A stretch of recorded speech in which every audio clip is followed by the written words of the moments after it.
Hey guys, today I have a Maytag Bravos washer, and we're going to be pairing this up with an electric dryer, which I'll show off next. But for right now, I've got this going on a power wash cycle. Got it set just kind of medium across the board. Fabric softener gives you a little deeper rinse cycle. Deep clean also gives you a little more water usage. And I got the cycle signal turned on. It's getting started sensing how heavy this load is, adding water to the drum. And now typically the lid, you can see there, would be locked. I've just got an additional little striker here. It's just an extra one of these that I bought online. So I can stick that in there. It thinks the lid's closed and kind of show you what's going on here. So we're gonna let this fill up with water.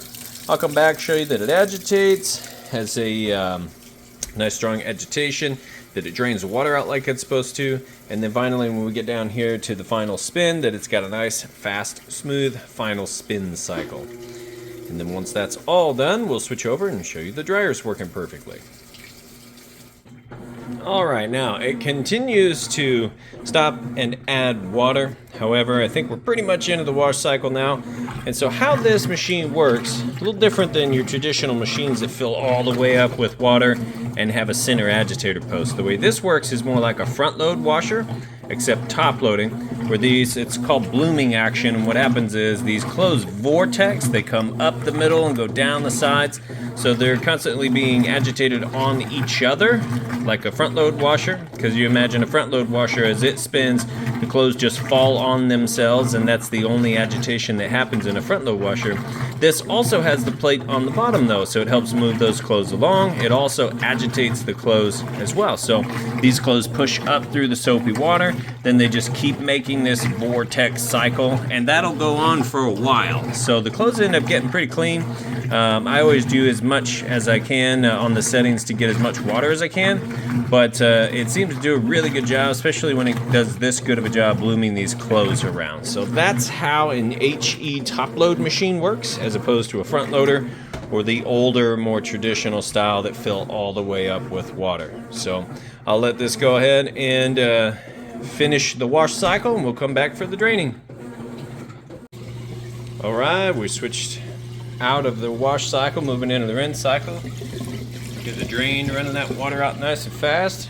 It's going to drain all the water out, spin to extract the used up water, and then it'll fill back up and agitate for the rinse cycle. Then it'll once again drain out for the final spin. And we've got the fabric softener option push. That way we get a little bit more water in that rinse cycle. And of course you have to use the HE soap with this machine because it's a lighter detergent that doesn't bubble up as much. Still does just as good a job cleaning. Is just designed for these machines. So a little pro tip there for you. Make sure you get the HE designated soap for the HE machines. Alright, we're now moving out of the rinse cycle into the spin cycle. It's draining that water out. So I'm going to let it get up to full speed. Now this machine might spin up to 3 cycles on the spin. As it extracts the water, it spins faster, and it will know it's done spinning when it hits a certain RPM. So I'm going to wait for it to get all the way up to that fastest speed. Then I'll come back and show you how smooth and fast it runs. Alright, and this is just about full speed. It might spin again, however, it is spinning super fast. That's a pretty heavy towel load. As you can see, it's doing an excellent job. Sounds great, nice and quiet. So either way, I'll let it finish up from here and get the dryer over here, and we will show that off next. Alright, now we've got those clothes moved out of the washer. So that one's done. Come over here to a Samsung electric dryer. And we're going to go ahead and put this on just a quick dry, which is a high heat setting. It's considered manual dry. You have all these different sensor drying over here. For just about anything you need to get dry, you're going to be able to do that. I can adjust the time over here. You can turn wrinkle prevent on and off. Eco dry, that just takes a lot longer, but it uses a lot lower heat, so it's supposed to save energy. However, I find that it takes a lot longer to dry your clothes. It's like a low heat setting pretty much. Anyway, you can kind of adjust and set all of that. We're just going to go here so I can show you that it is in fact running that heat like it's supposed to. Probably see in there, maybe. See everything's tumbling nice and fast. We'll give it just a second to warm up, and then I'm going to show you that it is in fact heating like it's supposed to. Right in between those two red dots, we're taking a surface temperature measurement. So it's 74 degrees on top of the dryer. Shoot down here to the concrete floor, 68 degrees. Give it just another second. All right, 1 second, go ahead and open this up.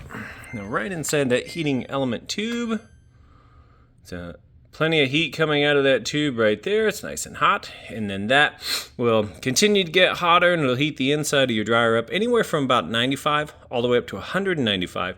Just depends on what you have your heat setting at and how long it's been running. And then you also have lint trap here. You want to make sure that gets changed out before each and every load so you've got good airflow.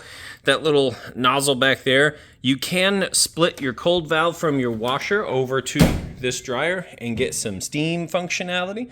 You don't have to use it, but it's there if you want to.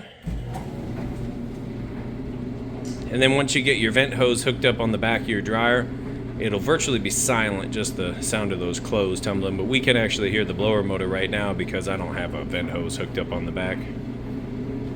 But that's pretty much going to do it. I'll go ahead and get these listed up for sale. If you have any questions at all, feel free to reach out. I do appreciate you taking the time and watching my video. Thanks, you guys have a great day.